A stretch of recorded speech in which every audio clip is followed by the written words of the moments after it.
The idea of retiring abroad is so exciting. You find a country that you love, you start doing research on the internet, you're watching tons of YouTube videos, and you start picturing your dream life. Whether that's walking along sun kissed beaches or strolling through a historic town square, you've got it all figured out. And then the planning begins. And that's when you realize, wow, this is really stressful and this is really overwhelming. Should I sell my home? Should I rent my home? Should I sell my things? Should I put them in storage? How much is it going to cost to ship them? What kind of visa do I need? Do I qualify for a visa? I need an immigration attorney. Who can I trust to do that? And it can all feel very overwhelming. And so that's why there's a growing movement among Generation X to consider slow traveling over retiring someplace long term. And in today's video, we're going to talk about some of the benefits of slow travel, and stick around until the end because I'm going to share with you a list of countries where you can travel on a tourist visa and stay there for 6 months or more, including 2 countries on the list that will allow you to stay in the country for up to 1 year on just a visitor visa. So let's get started. Welcome back to Almost Retired Abroad. If you're new here, I'm Kimberly, and on this channel, we talk about living, traveling, and working abroad. And slow traveling has been on my mind for quite some time because there are a number of people that I subscribe to on YouTube that are slow travelers, like Kevin and Judy from Finding Gina Marie, Kieran and Darmish from Katie Travel Warriors, and one of my personal favorites, Rob and Allie from Grounded Life Retirement Travel. And they have a very interesting lifestyle. Rather than being digital nomads, they're actually spending a little bit of extended time in each country. So, as a slow traveler, you're looking to spend 30, 60, 90 days or more in a particular place. And so in this video, we're going to talk about some of the pros and cons about slow travel in retirement. So let's go ahead and get to the list. One of the first pros of full-time slow travel is maximum flexibility and variety. So you have the option to travel to any of these countries, like I mentioned, that are going to be on this list that I'm going to share with you in just a bit, without having to have as much planning and preparation as you would if you were trying to move somewhere long term. If you've been following my channel and you've been looking at, moving potentially to Panama or Costa Rica or Belize or Mexico, you probably already started doing your research about different types of visas and figuring out which ones you qualify for. And honestly, depending upon which country you're looking at, it can be very confusing as to what are the financial requirements, what paperwork is needed. There's contradicting information on different websites. But figuring out the travel visa is actually pretty straightforward. In fact, you can go onto the Department of State's website and look up whatever country that you're interested in, and it'll tell you exactly what you need as a US citizen, at least for those of you watching from the US. It'll tell you exactly what each country requires and how long you can stay there on a travel visa. And if you have a US passport or a Canadian passport or a UK passport or an EU passport, there are a lot of places that you can travel on just a tourist visa and stay for an extended period of time. That's one of the real benefits of slow travel. Once you know what those requirements are, sometimes it's visa free. So you basically can get visa on arrival when you're checking in with immigration, or you might have to do a little bit of pre-planning by getting an e-visa online, filling out a quick little form that will allow you to get entry into that country. So really that freedom and flexibility, especially for those of you that are doing your research and you want to leave today, but you don't really have the time to wait around and figure things out. You want an option while you're working on your plan B. Considering slow traveling might be a good fit for you potentially. So one of the other benefits of slow travel is deeper immersion than fast travel. So if you're just on vacation for a week or two, you're probably going to hit all the tourist hotspots and you're going to have a great time. You're going to take lots of wonderful pictures to post on your social media, but you're not going to get a true taste of what it's like living in that country. Honestly, even if you're just doing an exploratory trip, you won't get as good of a feel for what it's like living there as you can through slow travel. I know for me personally, when I visited Panama, I went there on a relocation tour and more of an exploratory trip, whereas the time that I spent in Costa Rica was much more extended, where I was literally living there in an apartment, enjoying day-to-day life and seeing what it would be like if I was going to live in Costa Rica long term. Well, slow travel allows you the opportunity to do just that. So you can test out not only different countries, but potentially different cities within the same country to figure out what might be the best fit for you. So the next benefit is flexibility and spontaneity, because you can really pick up and go wherever you want, whenever you want. And the other thing too is that, you could show up someplace and realize that you don't really like it. You built it up in your mind as some place that was going to be amazing. And then you got there and it really wasn't what you thought. I remember I was watching this video one time from Finding Gina Marie, where they went to Vietnam, and they had a terrible time. And it wasn't that they didn't like Vietnam. They just picked the wrong location for their Airbnb. And so it just wasn't a good stay for them. But they realized that if they were going to return, that they would pick a different location.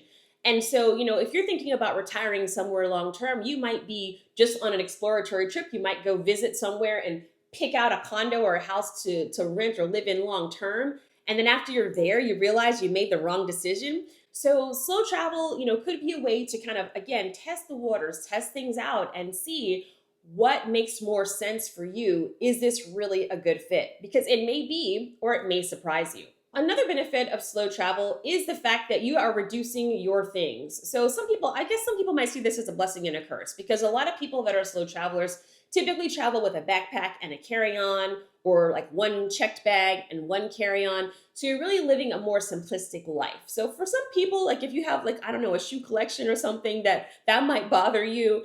But I feel like with a slow travel lifestyle, having, kind of that living that minimalist life really helps you to see what is important to you. Like, what do you really need? And, over time, that could also help you to decide if you're going to move to another country. When you're making that pro and con list and your needs and wants list, you'll have a better idea of what's really important to you. So what are the cons of slow travel? So one of the cons could potentially be lacking a permanent home base. So I mentioned earlier, Rob and Allie from Grounded Life Slow Travel, they sold their house and they've been traveling full time for like 8 years. So they don't have a house anymore. They do come back to the States and visit their family, but they don't have a place that they actually can call home. And so that may be a concern for you if you're thinking about slow traveling. For me personally, I think if I was going to undertake this lifestyle, I would probably have a home base somewhere. And then I would be spending, a few months here, a few months there, a few months there, like kind of mapping out my year. But I would probably always have a permanent home base. That's just me. I like the idea of having, a place for my things, and just knowing I have some place to come back to just in case. So another issue could be logistical challenges. So we talked about some of the logistics about retiring abroad and trying to make that international move as your transition. But there also can be logistical problems when it comes to slow travel, whether it's things like canceled flights or Airbnbs that don't look like the picture, or having hotel reservations unexpectedly canceled. Like, all of these things could be issues with slow travel. So these are things that you'd have to learn to navigate and adapt to if you decide to choose this lifestyle. Another con is your mail. And this sounds like something that we don't really think about. But if you're slow traveling, obviously you're not getting your mail. There are a lot of virtual mailbox services out there that you can utilize, which is great because they will scan your mail and then send you like an email of what's in it if you want them to open it.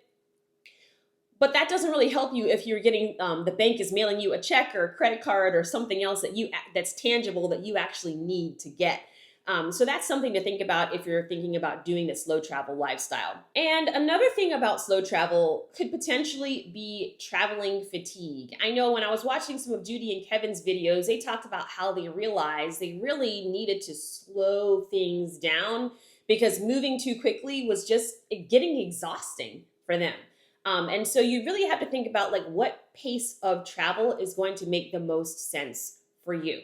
One of the big things that I don't think a lot of people take into consideration is healthcare coverage. So if you have healthcare coverage from the US, depending upon what type of plan you have, you may have access to international coverage, but you really need to look closely at that plan and figure out like what would and would not be covered. Are there specific providers that you should be going to, or would you be better served by getting a separate travel insurance policy? Because, if something unexpected happens while you are slow traveling, you want to make sure that you're covered. I think one benefit, though, that I didn't mention as it relates to healthcare coverage is that a lot of times when we think about healthcare coverages in places outside our home country, we have it built up that they probably won't be as good.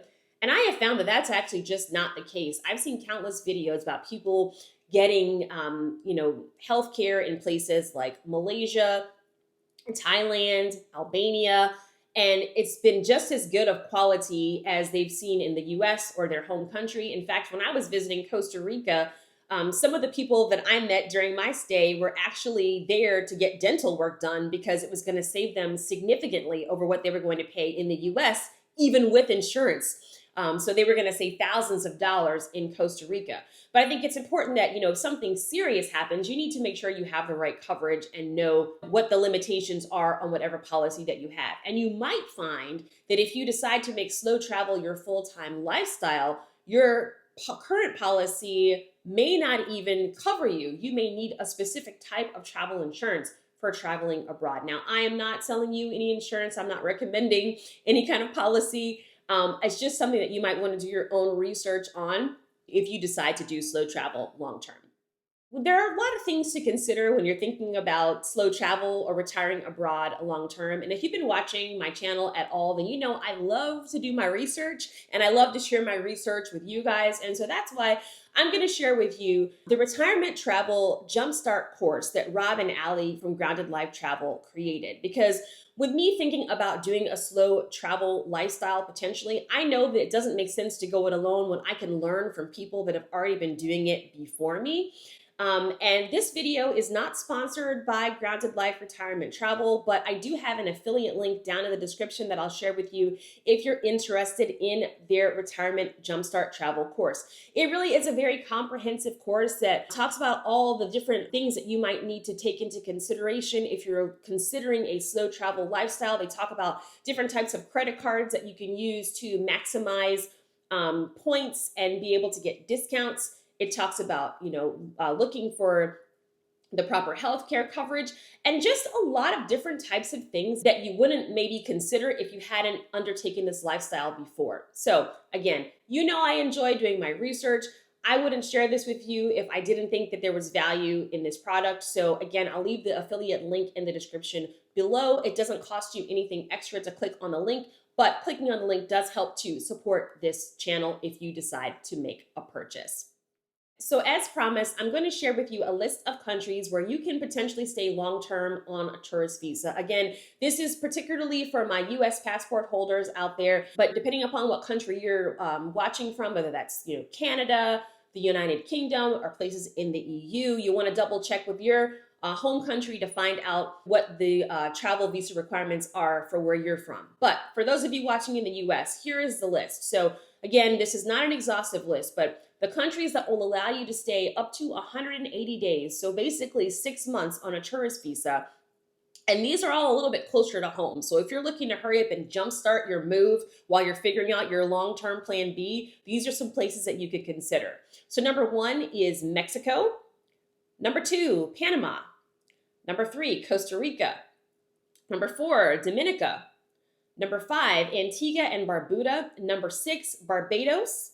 Number 7, Belize. And I think Belize is really interesting because not only can you get a visa for 180 days, but you also have the option to potentially apply for an extension in 30-day increments. So that's something that you can look into if you're thinking about staying in Belize and potentially extending your stay. Now, if you are wanting to stay someplace for a year while you're trying to figure out the rest of your long-term retirement plan, there are 2 countries that you can consider. If you have a US passport, as of the time of recording this video, you can stay in Albania or Georgia for up to 1 year. Now, again, all of these things are subject to change.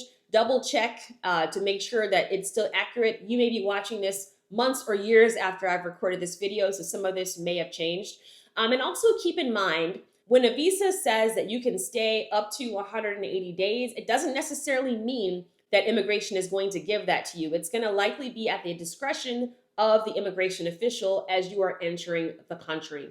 So you want to make sure that you find out if there are any qualifications that are needed. Some countries might require a proof of accommodation, a proof of onward travel. They might want you to have a certain amount of money on hand per day for the amount of days that you're staying there. So definitely do your research, do your due diligence, and find out what all of the specifics are for whatever country it is that you're looking to stay in. But slow travel can be exciting, whether you're going to do that as a full-time lifestyle like Rob and Ali, or whether you're thinking about using it as an opportunity to start your retirement abroad while you work on planning your plan B full-time in another country.